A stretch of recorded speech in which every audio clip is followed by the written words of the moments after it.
zeesters, welcome to another video in another year. For today's video, we will be tackling how you can apply to an Australian university, the steps involved, and of course tips from WanderZee. For those who are new to my channel, my name is Z and I post videos about anything under the sun in Australia. I do post videos about how I came in Australia, where we go shopping, where we eat, travel, and all that. So if you're someone who are interested about those kind of videos, hit the subscribe button now before you miss anything else.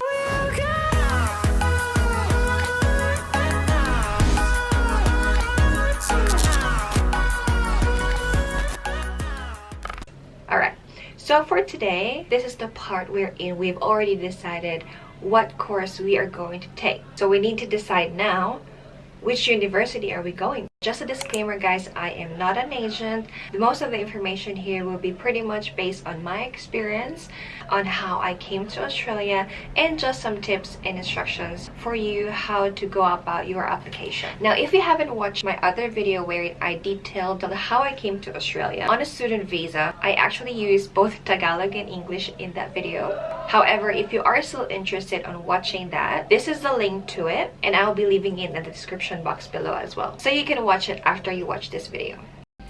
So to kickstart, let me bring you to Craico's website where you can check the education provider of the course we'd like to take. As an international student, you will want to take a 2-year course in order to get another 2 to 4 year visa after studying. Now this visa that I'm pertaining is a 485 visa and it allows you to stay for another 2 to 4 years after you finished your course. Now depending on what course you have taken, that will determine whether you are eligible for a 2 years or you'll be eligible for another 4 years to stay. So in Craico's, let's say we'll choose the course that I took, which is the MBA or Master of Business Administration. Then as mentioned, our preference should be a school that offers 2 years for the course of MBA. 2 years means 104 weeks. Thus, we can pick any universities that offers 104 weeks for the course that we've picked. Now, by the way, guys, you can send multiple applications to multiple universities. However, for this video, let's select Southern Cross University. In this website, you will also see the campuses of the school. Now, with Southern Cross University, they have campuses in New South Wales, Victoria, and Western Australia. Now, there are multiple options for you to send your applications through universities, and for this video, as we are talking about SCU, I found the perfect study guide for you to apply to SCU. Now, I will show this later on. And by the way, guys, I'd like to thank Southern Cross University and Educo Global as they've sponsored this video. Now in this case, we'll hop onto SCU's website, and more often than not, there will be a section that say how to apply applications, or sections for international student information, something like that, similar to those. Now let's try this in the institution details. Study at SCU, how to apply, and there you go. I just want you to also have a look at the rest of the tabs, like international student support. There are contact information you would need whenever you get accepted and start at SCU in case you need any help. There is also a tab for accommodations in case you don't have a place to stay. There's heaps of things you can find here, so please check it out. So anyway, going back, you can do apply online. Now take a look at this page. Depending on the country, you might not be eligible to apply as per university's preference. It will ask you to apply through an education agent like this. Now, if you belong to any of these countries, and I know most of my viewers are relatively Filipinos, so therefore to my fellow kababayans, you need to apply through an education agent. If you'd asked me, I strongly recommend applying with the help of an education agent, as you will be guided throughout the process. And as you already know, with my student visa before, I did not apply by myself, as I think it would be better in case you get stuck in the middle of the process and you don't know what to do, especially when it comes to like documents, tests, additional tests you may need to take, and probably anything that may come in between that you're not familiar of, that you haven't heard of probably. So it will really be a good help because they have the knowledge and they would know what to do. I'd like to share that education agencies do not charge fees, so you pay the school directly because the agencies are already affiliated with the university. So if in any situation an education agent charges you, perhaps it would be better off reaching out to a different agent. By the way guys, this is the website wherein you can check if the education agent you are in contact with is legit, and this website is called Peer App. So this is the link, and I will leave it in the description box below as well. For example, since SCU is affiliated with Educo Global, let's type that in. Now click to view more information, and it should display the contact details such as location, where the agency is located, phone number, website, email address, and the principal agent's name. So this is very handy. Anyhow, so going back to SCU study guide I mentioned before, I promised that I'll show you. So this is the guide that I found online. I'll also leave this in the description box below. There will be too many links in the description box. Anyhow, so in this guide, it will show you, so as you can see, the important details such as why you choose SCU, accommodation, student support, career edge program courses, how to apply, and the key dates. It also gives you a rough idea of the living expenses, the student support services available, the courses and their intakes, etc. So it is very significant in your planning process to know when is the next intake of the course you have picked in order to allocate sufficient time to process your application, including taking necessary tests such as English test, applying for visa, and to do your medical. I would suggest if you are overseas to at least allow 6 months before the next intake, so you'll have sufficient time to prepare everything. Now usually in the uni websites there is a page called key dates or teaching session calendar. It states there when the sessions will commence, the orientation dates, and etc. Now you can either find it in the SCU website or through this study guide. So for example, as we wanted to take MBA, the next intakes are March, July, and November. Now that means as much as possible, you have to be in Australia before 22 to 26 of February to attend the orientation day. Now let's go on to the actual application process. Now this study guide is really helpful. It actually states what documents you'll have to prepare. Now, number 1 is an up-to-date passport. So your passport must be at least valid for 6 months. Your transcript of records, so make sure this is in English.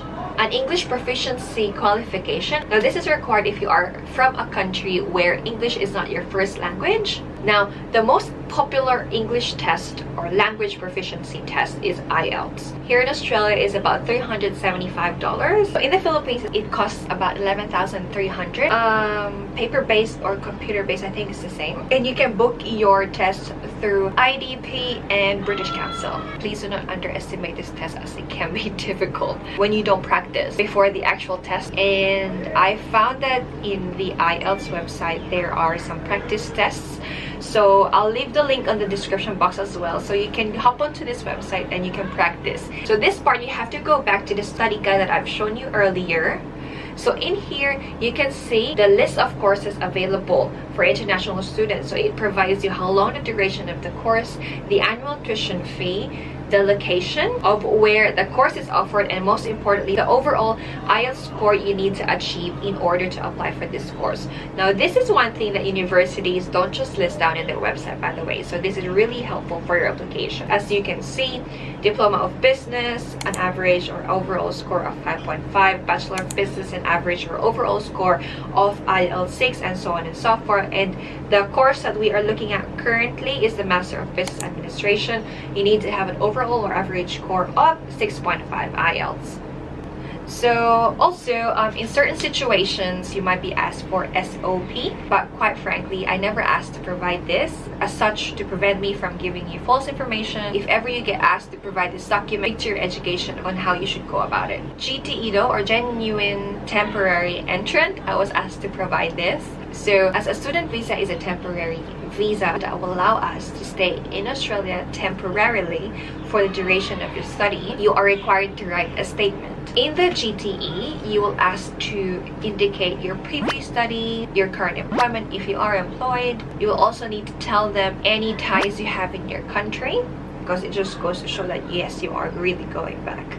Maybe financial or family ties, and the reason why you want to study in Australia, especially if there is a similar course that's being offered in your home country. These are all required because you have to prove them that you have the intention on going back to your home country after studying. You can find more details regarding GTE statements through the Department of Home Affairs or the immigration website, and I'll also leave the link in the description box below. Now the next thing you'll have to prepare is your proof of funds. I was also asked to provide this before. Now there are different options for you to provide evidence that you have the money or the funds for you to be able to provide for yourself when you are in Australia studying, and for your accompanying family members as well.